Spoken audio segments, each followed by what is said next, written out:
Walmart take a look at it and they go, you're either schizophrenic or you are way too qualified and you are not getting hired. Did they try to make you at one point seem crazy? I mean, I don't know if you can share that. Well, yeah, we talked about it in the second interview. We talked about it. And this audience a little bit. Well, I mean, this goes right back to like the whole thing with, I'll be respectful. We had talked about this before. The problem is that these agencies, which we now know, and you just talked about it, so you have CIA working for DIG, you have CIA, they're called NOx, unofficial cover, they work in all assets of life. Banks, carpentry, chefs, chef is another famous one. But these positions, basically, you have people embedded, and with this subject, some people are read in, some aren't, and some people know what they're looking for and some don't. But you get in this situation where basically, once you bump up against a wall, you're kind of stuck. So, how do I want to word this? It's difficult to explain. It's difficult to explain. You had doctors at the VA. I did. Who was sent in? The doctor at the VA was a CIA doctor, a CIA employee, worked at the CIA, and knew quite a lot about my career personally, and named people that I worked with. So did she think you were perfectly balanced, give you a thumbs up to go back to work? So officially, yes, because again, I was working. Officially had my clearances to work, but I couldn't get another job. But medically, in the medical record system, that is still a headache, you're aware of, is a different story. What is being said for documentation to have to be used against me and others. So similar thing with David Rush. I just want to interrupt for 1 second. So this is a really deep story. It's been years of us unpacking it. It's been me vetting Dylan, what he said, George and me finding out what's going on. There's too much to unpack tonight about what has been done to Dylan behind the scenes. But just like Matthew Brown, David Grush, Lou Elizondo, Jay Stratton, all these guys, there's an operation behind to dismiss them. But I want to get to brass tacks with you. There's a reason why Dylan came forward. And I have specific knowledge I'm going to talk to you about tonight. I don't know if Dylan can confirm some of this. We're going to ask him in real time, so let's see what happens. But the bottom line is UFOs, right? Non-human intelligence, craft, reverse engineering. What does Dylan know? Why did he feel compelled to throw away his career to tell you something?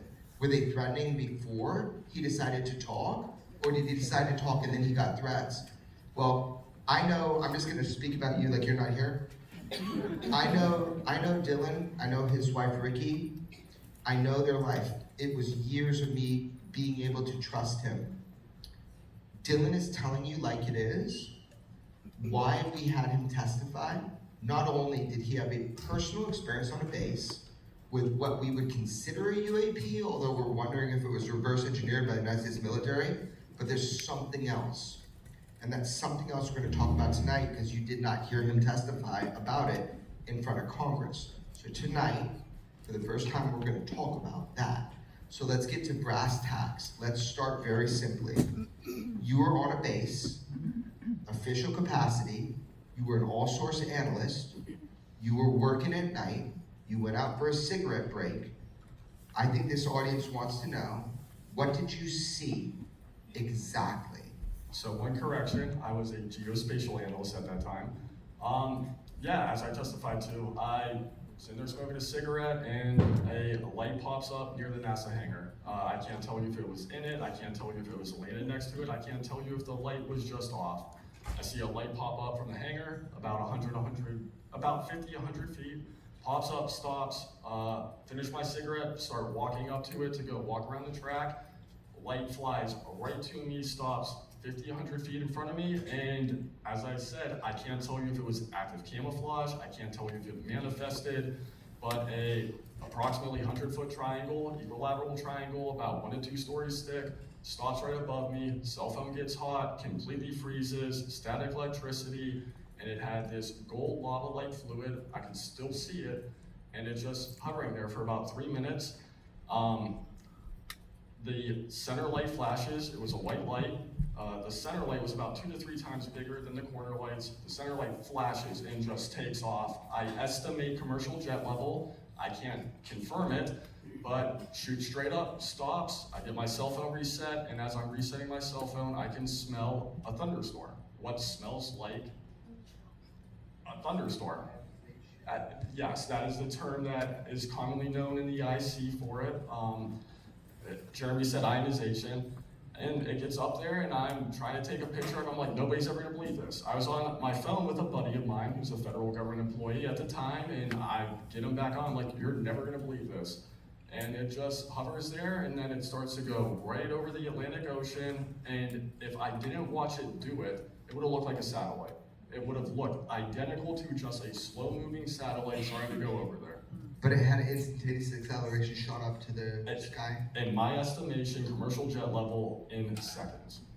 But this is not why Dylan Borland is a whistleblower. What people don't know is what he said behind the scenes to all government agencies, including ARROW, ODNI, and his big thing was to the ICIG. Do you know what ICIG is? Okay, Inspector General is like the police. The ICIG is the Intelligence Community Inspector General. Took me a while to figure that out. So basically, it's like the police of the intelligence agency. So if you don't want another MK Ultra in America and people running out of control and spying on you as American citizens, you'd have a police. The first ever in history was Chuck McCullough. Look it up. He's the first ICIG in human history. I don't remember the guy's name right now. It's Chris something. But anyway, here's the deal. They're supposed to be the police of the intelligence community. So when Dylan Borland comes forward, he's not talking about this craft necessarily. There's something else that he's talking about that he's telling the ICIG in a filmed interview, and he's drawing them pictures, and we're gonna get there in a second. But hey man, do you think that was ours, what you saw? Because George and I really hope it was ours, USA. Let me think about how to answer this very carefully. So you had a friend of mine that I met after me who had seen something similar in Florida. Who are you talking about? Dan. Dan. We're good. Was he on my podcast? He was. George, he was on a podcast. So you guys, there was somebody else that saw one of these triangle craft. So the reason The weaponized episode. The reason I bring it up is I want to be really careful and clear on this. Gawkerell, by the way, if Dylan's forget, Daniel Gawkerell, watch that episode. I try to be polite with people. So, He's on I know. He's on Weaponized. I happen to know the one I saw at Langley Air Force Base was not ours. How? As we discussed, based off of classification guidance with ARROW, who was mandated, because they did not, it's called Original Classification Authority. So what that means is agencies in different jobs in the IC have the authority to classify information at the level they determine. ARROW did not have that. Tim Phillips, in his interview with Chris Sharp, and you both talked with Chris about this, Tim Phillips acknowledged he did not have it. So ARROW had to go to the agencies when whistleblowers came forward, and agencies would report to ARROW what the classification of what we are testifying to at ARROW is.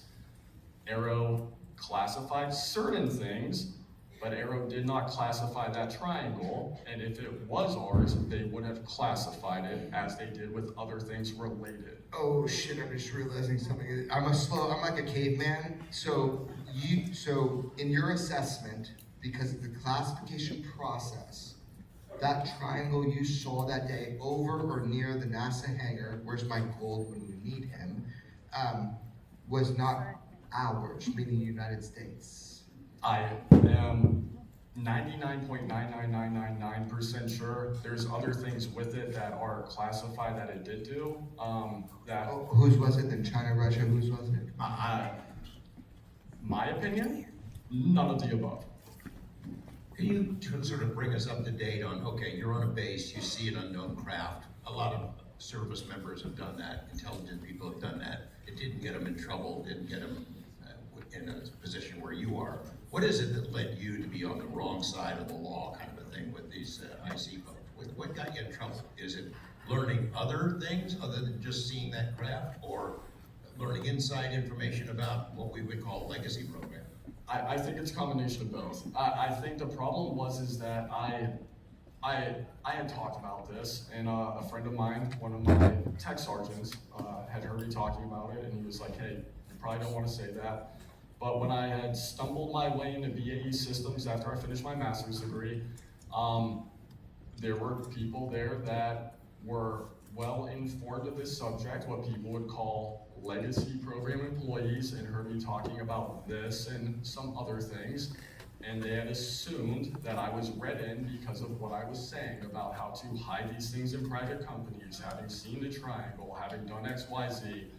And because of that, and because people thought I was speaking about a special access program out of school, kind of had a little hit out on me. So you're talking about hiding things within aerospace companies. You yourself were hidden inside an aerospace company. You're working for a government agency, but you're reporting to work at a private company, a big private company every day.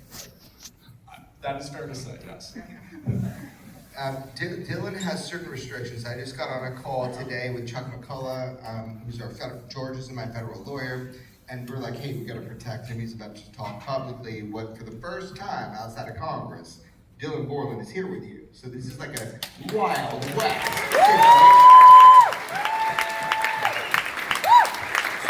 So our job, George and me, we promised. George taught me from day one. George said, protect sources or witnesses or whistleblowers, especially if they don't protect themselves. So we have to be a little bit gentle here. You can't completely tell us what agencies, intelligence agencies you work for. You can't tell us? Again, so to clarify, going right back to Congress, I still haven't gone through DOPSR. Everything I have said is completely non-approved. I am speaking at will of myself and not on behalf of any agency or the United States Air Force, DoD, DoW. Everything I am talking about, I have never been approved to speak. DOPSR is a process where, say a witness, or say you've been an intelligence guy and worked for CIA or something, you want to write a book, you have to submit that to a process. Any agency which has information and programs or assets that are mentioned in that book, you have to go through the DOPSR process, and all of them get to take a shot at what you write and what you say. You're not writing a book, but you are being careful about what you can say in public. Yeah, and I think this goes back to the other whistleblowers. Most of them have gone through some form of approval. I have been playing this so safe that even if I get into a space, which goes back to the Weaponized interview, where we were redacting things that are publicly known, but I don't want to put people in danger, I don't have approval. But that is correct. You are supposed to, anything that might broach that subject, or your time in the government, you are supposed to get approval. Did you have to do that to appear before Congress? I thought I did, but we did not have time. I was given 6 days notice. Yeah, let me talk about that because I set that up. So first of all, like someone like Matt Brown, he used the State Department to get through the DOPSR process.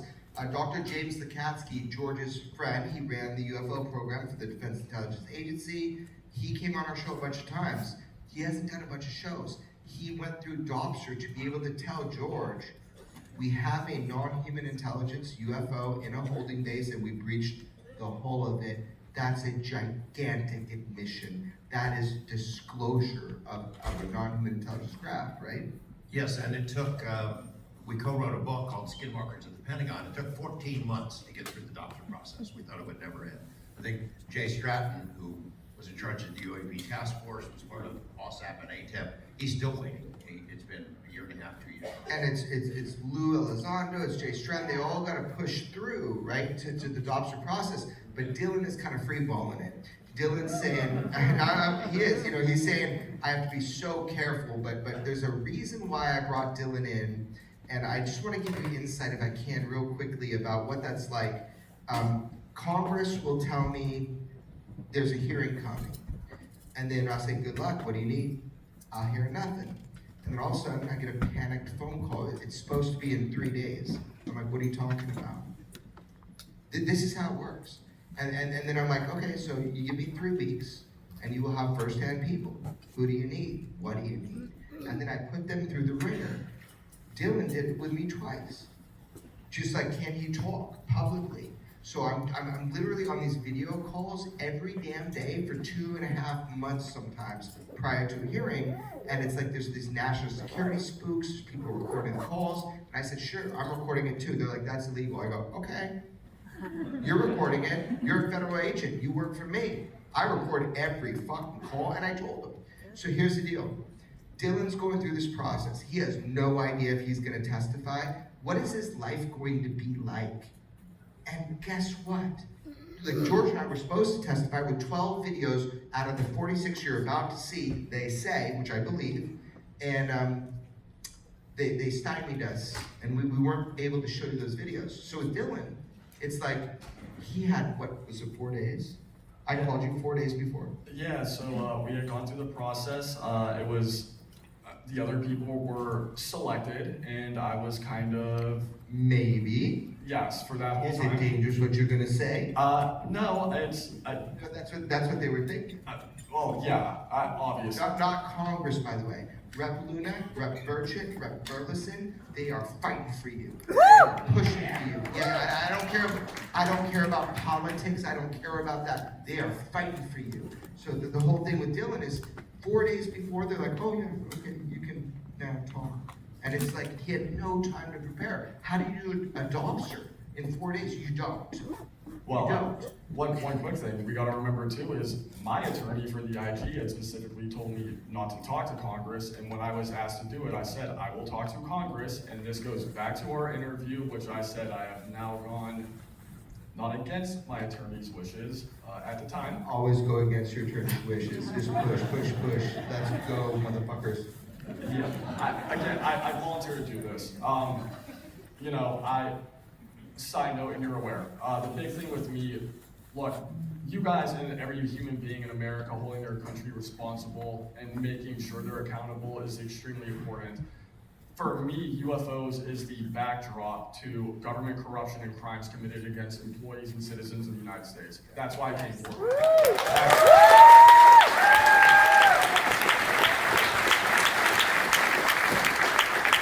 You know, we talked about this in the Weaponized interview, and you know our friend, and the very first thing I said was basically like, look, I'm here because I'm scared people will die, and here we are. That's why we call them Scarecrow. It's a code name we used for years when we knew the CIA was listening, and we got proof yesterday. So.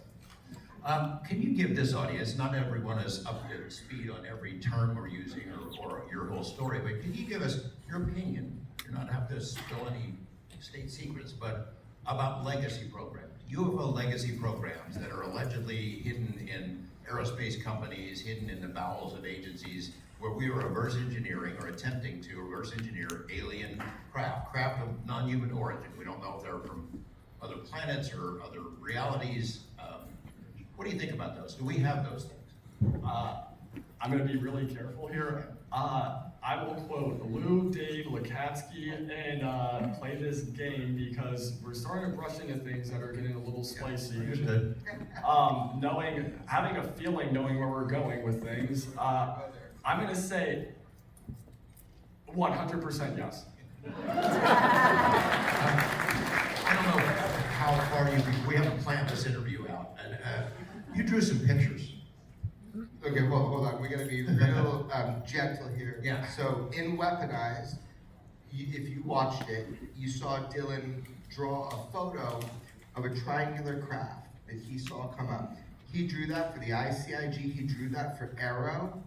He made sure that that drawing and all the information was given to the appropriate organizations and agencies as a whistleblower.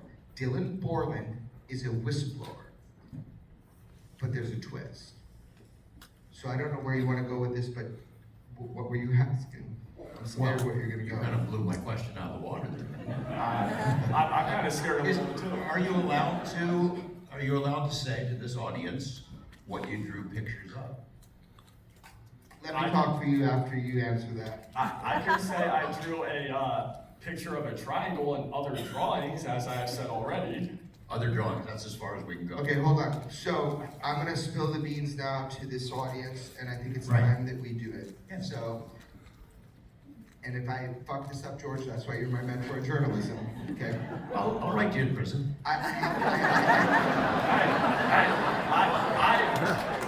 You guys are the journalists. You guys have certain protections that I don't have. We do, there's 7 protected classes. So when FBI approached me and George, they had to go through a 6-month process because there's 7 protected classes. And I'm so glad they consider me a journalist. We have broken a ton of stories, but like, George Knapp is my mentor in journalism. I say that because I want to make sure everybody understands we're working together on these stories that change things, man. We're really pushing. But here's the deal. I'm gonna say something under the guidance of my lawyers tonight, and I'm just gonna straight up fucking say it. And I want you to know it. And I don't know what Dylan can respond to responsibly. It is my job and George's job to protect him, but we're going there anyway. So you do your best. I don't know what you just said, but I heard Red Brom, and it reminds me of a Kubrick thing. I'm having a panic attack. Same. Okay, so check it out. ODNI, the Office of the Director of National Intelligence, they had a program. It was called the DIG, the Director's Initiative. George and I were the first people that they contacted. They said, we're going after COVID, the lies. We're going after Havana Syndrome, and we're going after the lies about UAP. We are going to reveal this to the world. And George and I look at each other, we're like, cool. Should we talk with them? And we did. They said, you want to get in the skiff? And I'm like, no.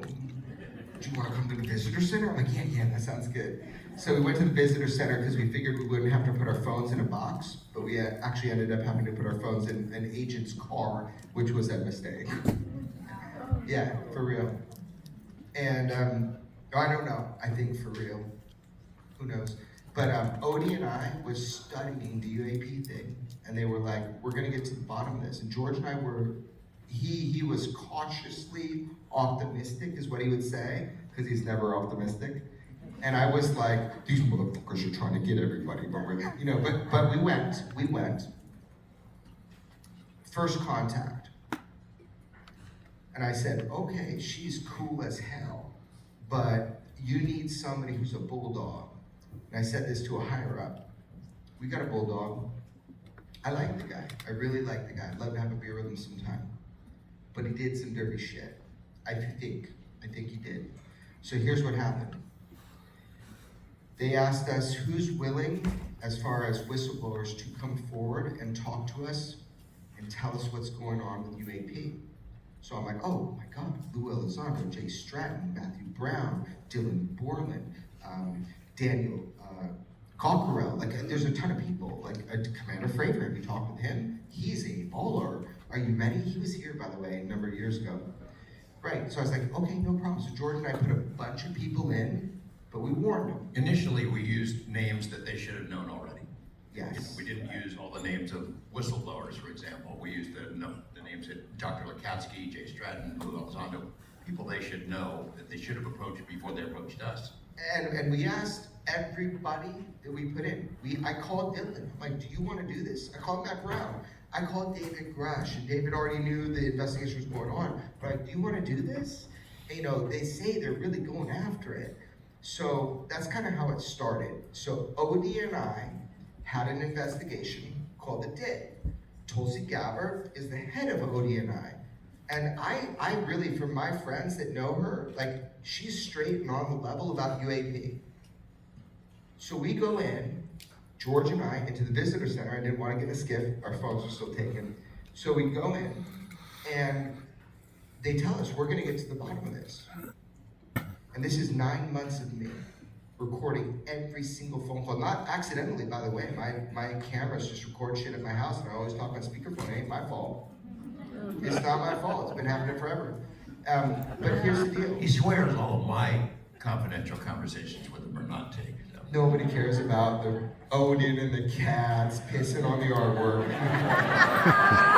Space cats. The space, you ever notice like the cats jump up behind George's head whenever he's doing a podcast? Anyway, so I'm trying to be so clear and transparent with you to set up what we're about to talk about, which is I warned Dylan, I warned Matt, I warned Lou Elizondo, I warned everybody that I don't know these people, but they are knocking on the door like, let's talk. So I said, do you want to talk with them? And everybody, to their credit, everybody's like, yes, brother, let's do this. Let's talk to him. Let's move this forward. Nobody was resistant. There was no hesitation. There was no subversion. Everybody was like, let's do this. Do you guys remember when Senior Chief Alexandra Wiggins testified? Remember that? Active Navy officer?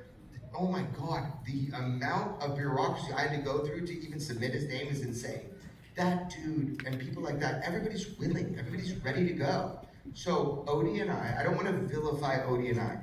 Odie and I is essential, and it's an awesome group of people. There's one woman that we met that was just so cool in that. And they're all like really, I think, fighting for the truth, but under the direction of a number of other people. However, during that process, did you watch the Matthew Brown Weaponized where he told you his experiences as a whistleblower just trying to go in and testify to the government about what happened? Did you hear what he said? No. Yeah, he said they tried to make him a villain. They told me he lied to me and George. They told me he made up Immaculate Constellation. Little did they know that George and I did our homework. Little did they know that we already knew about all that stuff. They said he was a Jew hater. They did. He got that information while he was at a Jewish wedding. He did. So Matthew Brown, it's so funny. Like it hurts my heart to call you guys and tell you when people are trying to entrap you and arrest you and put you into treason. But anyway, I called Matt, and he was at a Jewish wedding, and he's like, I'm part Jewish. He's like, what do you mean? And I go, it's not me. I didn't say that. They said you said you're a Jew hater. And I said, so I recorded everything. And it's just like, it's so sad to me. It's sad to me that they're trying to make me and George do the dirty work to you and tell you these guys are full of shit. You know, when people like Dylan have served their country, I know Dylan, man. He served his country and he served you and he's an honest human. They're not trying to get anything out of this. They're just trying to tell you what's up. Over the months that these conversations continued, they slimed everyone. They slimed every witness who came in. Told us why they're bad people, why they can't be trusted. All of them. Lou Elizondo, James Licatz, Jay Stratton, why they can't be trusted. So we have not seen the final report. I'm not sure the public will ever see the final report. It hasn't been made public. I'm not even sure Congress will get it.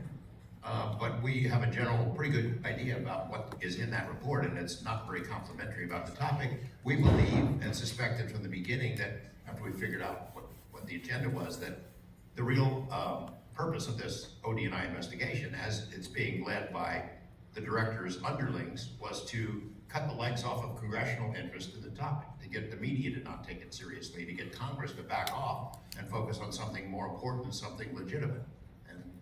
So we're telling you behind the scenes, an intelligence agency comes to journalists like me and George and they're like, do you have willing participants? And we're like, yeah, of course we do. Everybody wants this out. And they were trying to bamboozle us. And I don't want to like hate on the principal investigator because I don't know, maybe he was bamboozled himself. But we were sitting there like, what the fuck is going on? When you say words like espionage about Matt Brown, and you say words like treason about Dylan Borland, that happened. Oh, that happened. And so I've kind of done as a journalist with George, we've documented what's said to us, right? That's what we do. We have to protect ourselves and protect other people. But bottom line is this, I have some hard questions right now, and I don't know if Dylan can answer them, but I'm gonna ask them, and that's what's up. So Dylan testified behind closed doors, so did Matthew Brown. to a lot of people other than Hand Up in America, like in hearings. Matthew Brown has not been given his day yet. I cannot wait until Matthew Brown can raise his hand under oath and testify to you, the American public, and say it like it is. George Knapp and I tried to bring you 12 of the 46 videos in the hearing where they completely, George and I were supposed to testify, the hearing before George testified. I said, here's the 12 videos. They tried to get us into a skiff. My lawyer called me, he goes, don't go. I was in the shower and Rev Luna called me and says, you know I'm not in that skiff, right? And I'm like, what? And so I had talked with them saying we were gonna bring videos, but when you have possession and you go into a skiff, they will immediately reverse classify anything that you have so you can't report on it. So we did not go into the skiff, and you did not get to see those videos in the hearing before the last one that George and Dylan talked about. In fact, they did a switcheroo on you. They had a paid-for journalist that they wanted you to trust. That's why I was pissed. Everybody wonder why I was pissed? One, because somebody turned in my homework. Because they wanted you to trust somebody who was untrustworthy, not worthy of your trust. So here we are. Here are the big questions. What did Dylan Borland testify to? And how can we say it to you legally right now? I have an idea. Before I say this, do you have anything to say? Because I'm about to go. No. Fuck. So I'm just a bearded tattooed. We'll send you money for the cafeteria. Okay, great. Commissary too. My lawyer said I could say this. I want to be getting clear. You guys are journalists. I will protect national security. Okay, so as a journalist, so George and I have been exposed to certain things, and here's the deal tonight. I talked with our lawyer in the hotel right before we came here. I was told by an ODNI agent that Dylan testified to ICIG, the police of the intelligence agencies, that there is a UFO program, and it's called Rubik's Cube. That's what he said. That's what I heard from the ODNI, which they shouldn't be calling me and telling me what was described in the skiff, should they? Right, so I'm a journalist, so I listened, and I'm testifying to you, believe me or not, I'm a bearded tattooed journalist with a great mentor, you don't need to believe me. Project Rubik's Cube. Dylan, I'm not even gonna look at you. Have you ever testified to ICIG about a UAP program containing UAP called Project Rubik's Cube? Let me collect my thoughts.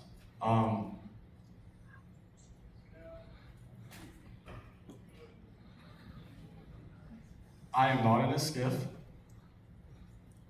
I am not going to jail. I can neither confirm or deny, but if you want me to answer that question, as for amnesty for the whistleblowers, as Congress and the executive branch should give it to us, and I'll answer that question gladly. Yes. Woo!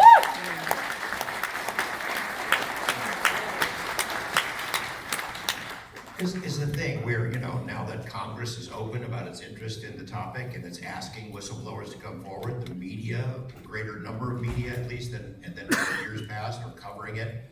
The UFO public is demanding it, calling for it, promising to protect whistleblowers. Don't worry, you won't go to prison. We'll rise up in unison and decry any kind of prosecutions. And good luck. You owe it to the world to come forward and say this. Well, the reality is different for those people because it disrupts their lives. Dylan hasn't shared all the information about what's happened to his life, he and his wife's marriage and their life together. Matthew Brown hasn't told the full story about what it's been like for him and other people. It's been miserable. You know you're under surveillance. You know that your employment opportunities are limited. You have a classification still, a security clearance, but you're never going to work in those programs again. You were held in limbo for months, right? 4 years. Yeah, where you couldn't leave and couldn't go anywhere else, and you knew you weren't weren't gonna stay for very long. It was like intolerable to not know from one day to another whether you had a paycheck coming in anymore. Yeah, agreed. So, it's easy to go ahead from in the UFO bleachers, come on whistleblowers, come forward, we got your back. There's nobody helping whistleblowers. There's no fund helping whistleblowers to get them through the hard times that are inevitable when they come forward. And, I'm glad to hear the public interested and Congress interested, but there's nobody stepping up really to actually help them get through what is a painful, dangerous period of their lives. I've had people call me and say they're creating a whistleblower fund. I go, what the fuck you creating? You're a rich person. There are whistleblowers that literally are going to go get bank teller jobs, and they're highly, highly trusted with American secrets. Like, they need help now. They've had to move home. I don't want to spill secrets, but whistleblowers have had to move homes because they couldn't make the paycheck for the rent. And I'm like, why you guys are these rich people creating these whistleblower funds, why don't you help the people that have testified, by the way? So it's such an awkward turtle, the upside down turtle, it's like an awkward situation, but I'm just starting, so I gotta get through these points with Dylan, and I don't know how this is gonna go. I don't want